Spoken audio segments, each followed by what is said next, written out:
Full Hindi drama की तरह है 15 साल के इस नासा हैकर की कहानी। Facebook hacking, email accounts hacking और बैंक फ्रॉड जैसी हैकिंग के बहुत से किस्से आपने अपने आसपास देखे और सुने होंगे। लेकिन अगर मैं आपसे कहूं कि हैकिंग से तो दुनिया की सबसे सिक्योर एजेंसी भी सेफ नहीं है और नासा तक भी इतिहास में कई बार हैक हो चुका है, तो आपका रिएक्शन क्या होगा? जी हाँ दोस्तों, साइबर सिक्योरिटी के धुरंधर इनके सिस्टम को संभालते हैं, मगर फिर भी साल 1999 में कुछ ऐसा हुआ जिसकी वजह से नासा को अपना काम 21 दिनों के लिए बंद करना पड़ा था।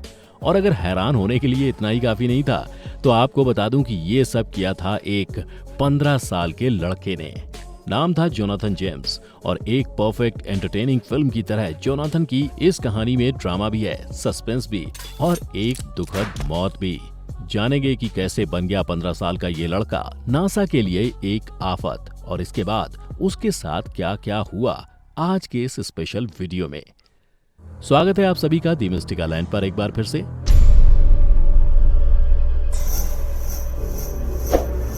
लेकिन इससे पहले कि इस वीडियो को शुरू करें, जो भी इस चैनल पर पहली बार आए हैं सब्सक्राइब कर लें, और जिन्हें भी हमारी नई वीडियो की नोटिफिकेशन नहीं मिलती, बेल आइकन पर क्लिक करके ऑल सेलेक्ट कर लें।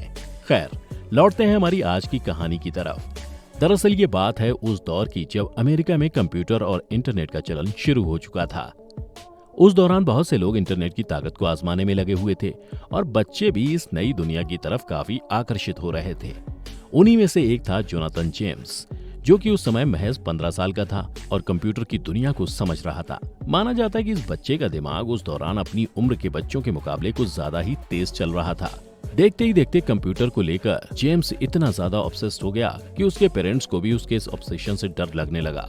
ऐसे में जब उन्होंने जेम्स से कंप्यूटर छीन लिया तो जेम्स घर छोड़कर भाग गया और कंप्यूटर वापस देने की शर्त पर ही लौट कर आया। सोर्स कोड, प्रोग्राम्स और कमांड्स को पढ़ते हुए धीरे धीरे उसका रुझान हैकिंग की ओर बढ़ने लगा और कुछ वक्त बाद उसने हैकिंग को अंजाम देना शुरू कर दिया। इसके लिए उसने अपना एक एलियास भी रखा, अपना एक दूसरा नाम भी रखा जो था कॉमरेड। इसी नाम के साथ जेम्स ने हैकिंग की दुनिया में कदम रखा और हैकिंग के लिए प्रोग्राम्स बनाना शुरू कर दिए। कुछ इंस्टीट्यूशंस और स्कूल सिस्टम की छोटी छोटी हैकिंग करने के बाद जेम्स कुछ बड़ा करना चाहता था। सबसे खास बात तो ये है कि हैकिंग जेम्स की जरूरत या मजबूरी नहीं थी, बल्कि ये तो वो सिर्फ अपने एंटरटेनमेंट के लिए किया करता था। कुछ बड़ा करने की तमन्ना लिए उसने सीधे नासा के कंप्यूटर सिस्टम को हैक करने की प्लानिंग करना शुरू किया। इसके लिए जेम्स ने ऐसे प्रोग्राम बनाने की कोशिश शुरू कर दी जिसके जरिए वो नासा के सिस्टम तक पहुंच सके। जेम्स को ज्यादा टाइम नहीं लगा और उसने एक ऐसा प्रोग्राम बना भी दिया। अब बारी थी उस प्रोग्राम को टेस्ट करने की। सबसे पहले जेम्स ने एक लोकल स्कूल और एक स्टोर पर उसे ट्राई किया। उसका एक्साइटमेंट एक लेवल और ऊपर चढ़ गया जब दोनों के ही सिस्टम्स में वो प्रोग्राम काम कर गया। जेम्स अब उनके कंप्यूटर्स के अंदर झांक सकता था और उनकी फाइल्स निकाल सकता था। कहते हैं कि इन दोनों ही सिस्टम्स में जेम्स ने कुछ लोगों की निजी जानकारी निकाल ली थी। तसल्ली से अपने प्रोग्राम को टेस्ट करने के बाद जेम्स ने अपने कदम और आगे बढ़ाते हुए इस प्रोग्राम को नासा के कंप्यूटर में भेज दिया। अब इसे उस समय की नासा की कमजोर सिक्योरिटी कहें या जेम्स का घोड़े सा तेज दौड़ता दिमाग, मगर जेम्स का प्रोग्राम नासा के सर्वर में एग्जीक्यूट हो गया और अब वो नासा जैसी हाई सिक्योरिटी एजेंसी के डेटा को एक्सेस कर सकता था। कहते हैं कि जेम्स का थ्रिल सिर्फ सिस्टम हैक करने तक ही खत्म नहीं हुआ। उसने नासा के सिस्टम से एक सॉफ्टवेयर की चोरी भी की जिसकी कीमत करीब 1.7 मिलियन डॉलर थी। इसके अलावा जेम्स के हाथ लगा इंटरनेशनल स्पेस स्टेशन का एक ऐसा इंपॉर्टेंट सोर्स कोड जिसकी मदद से इंटरनेशनल स्पेस स्टेशन का टेम्परेचर और ह्यूमिडिटी कंट्रोल किया जाता था। जेम्स को पता भी नहीं था कि अनजाने में उसने एक बहुत ही सीरियस क्राइम को अंजाम दे दिया था। हैरानी की बात तो ये थी कि शुरुआती दिनों में नासा की टीम को इस बात का पता भी नहीं लगा कि उनके सिस्टम को किसी ने हैक किया है। हालांकि कुछ दिनों बाद जब एक एक्सपर्ट को अपने सिस्टम के साथ हुई छेड़छाड़ की भनक लगी, तब उन्हें अपने सारे सिस्टम्स बंद करने पड़े।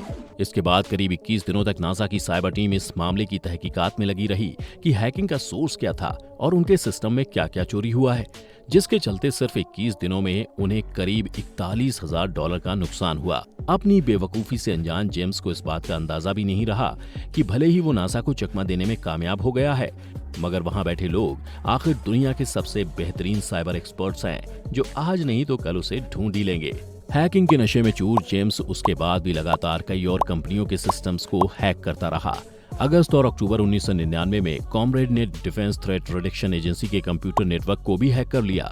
यहां से उसने 10 से भी ज्यादा मिलिट्री कंप्यूटर्स से कुछ जरूरी ईमेल और एम्प्लॉइज के यूजर नेम्स और पासवर्ड चुरा लिए।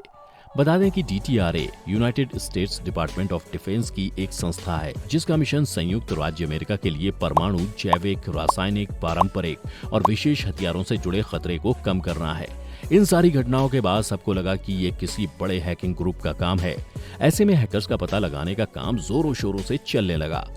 इस पूरे प्रोसेस में अमेरिका के डिफेंस सिस्टम और खुफिया एजेंसियों की मदद भी ली गई। सभी को ये डर सताने लगा कि जो आज नासा तक पहुंच सकता है वो कल और भी आगे जा सकता है। ऐसे ही कुछ हफ्तों के लगातार एफर्ट्स के बाद खुफिया एजेंसियों ने जेम्स का बनाया हैकिंग प्रोग्राम आखिरकार खोज निकाला। इस प्रोग्राम के काम करने के तरीके को समझने के बाद इसी की मदद से फिर हैकर को खोजने का काम शुरू किया गया। और फिर जैसा कि हमने कहा था, दुनिया के बेहतरीन साइबर एक्सपर्ट की नजरों से कोई कैसे बच सकता था। थोड़ा ही वक्त लगा नासा को अपने अपराधी तक पहुंचने में। उन्होंने पता लगा लिया कि जेम्स के घर से ही इस प्रोग्राम को नासा के सिस्टम में छोड़ा गया था। तुरंत जेम्स को गिरफ्तार करने की कवायद शुरू हो गई। दूसरी तरफ हैकिंग को खेल समझने वाले जेम्स को खबर भी नहीं थी कि आगे उसके साथ क्या होने वाला था। एक झटके में जेम्स के घर पुलिस आ गई और साल 2000 की शुरुआत में 26 जनवरी के दिन आखिरकार वायर टैपिंग और कंप्यूटर अब्यूज वायलेशन के जुर्म में उसे गिरफ्तार कर लिया गया। इससे पहले कि जेम्स कुछ भी समझ पाता, वो सलाखों के पीछे था। कोर्ट में उसका जुर्म साबित होने के बाद उसे 7 महीनों के लिए फ्लोरिडा डिटेंशन सेंटर में रखने की सजा सुनाई गई और साथ ही किसी भी कंप्यूटर मोड के नजदीक न आने की हिदायत भी दी गई। चूंकि उस वक्त तक जेम्स नाबालिग था, इसलिए उसकी सजा को काफी कम रखा गया। कहानी में एक और ट्विस्ट तब आया जब उसके प्रोबेशन पीरियड के दौरान जेम्स की शरीर में ड्रग्स का टेस्ट पॉजिटिव निकला, जिसके चलते उसे फिर 6 महीनों के लिए अल्बामा में जुवेनाइल फैसिलिटी में भेज दिया गया। खास बात यह है कि 16 साल तक जेम्स अमेरिका का वो पहला नाबालिग लड़का था जिसे साइबर हैकिंग के किसी भी मामले में दोषी पाया गया था। हालांकि इसके बाद जेम्स ने उन सभी कंपनीज और डिपार्टमेंट से माफी भी मांगी थी जिन्हें उसने हैक किया था। वैसे अब अगर आप सोच रहे हैं कि इस कहानी का दी एंड यही होने वाला है, तो ऐसा नहीं है, क्योंकि क्लाइमैक्स आना तो अभी बाकी है। ये समय जेम्स के लिए काफी कठिनाइयों से भरा था। इस पूरी घटना के बाद से ही वो डिप्रेशन में रहने लगा था। हर कोई उसे एक क्रिमिनल की तरह ट्रीट करता था। यहाँ तक कि खुफिया एजेंसियों की भी नजर हर समय जेम्स पर बनी रहती थी। कुछ सालों के बाद अमेरिका में फिर से एक बड़े लेवल की हैकिंग का मामला सामने आया और इस हैकिंग का तरीका ठीक वैसा ही था जैसा जेम्स ने इस्तेमाल किया था। ऐसे में सुरक्षा एजेंसियों के दिमाग में सबसे पहले जेम्स का ही ख्याल आया। इसके बाद उन्होंने बिना कुछ सोचे समझे ही सीधा जेम्स के घर पर रेड मार दी। हालांकि तब उन्हें जेम्स के घर में कोई सबूत नहीं मिला और उन्हें खाली हाथ ही वापस लौटना पड़ा। हाँ, मगर उनका शक तब भी जेम्स पर ही बना हुआ था।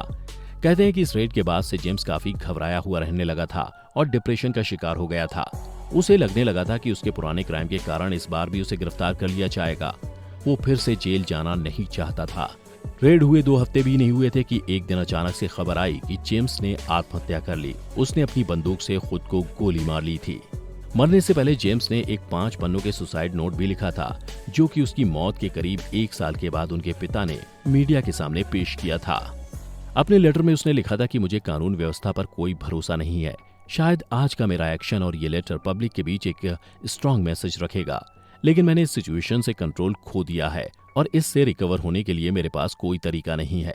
ये किसी की हार और जीत के बारे में नहीं है, बल्कि ये मेरी हार या जीत के लिए है। जो क्राइम मैंने किया ही नहीं, उसके लिए मुझे जेल भेजकर किसी को क्या हासिल होगा।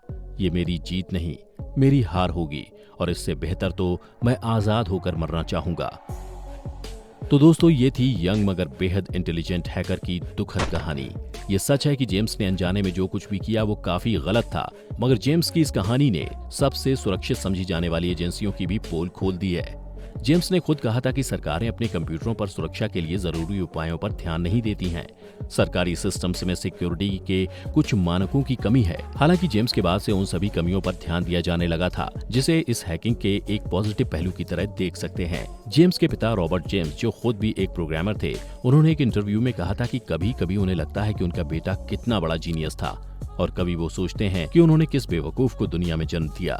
सही मायनों में जेम्स की कहानी बताती है कि जिंदगी किसी भी तरफ मोड़ ले सकती है और हंसी मजाक में शुरू हुए अपराध की कहानी कहां से कहां पहुंच सकती है, हमें इसका अंदाजा भी नहीं होता। दोस्तों, जेम्स की इस कहानी को देखने के बाद आपका क्या कहना है? वो इंटेलिजेंट था या फिर बेवकूफ? कमेंट के जरिए मुझे जरूर बताइएगा। साथ ही अगर आपको आज का ये वीडियो पसंद आया हो तो इसे लाइक और शेयर करना हरगिज ना भूलें। फिलहाल आज के लिए इतना ही। अब हमें दीजिए इजाजत। आपका बहुत बहुत शुक्रिया।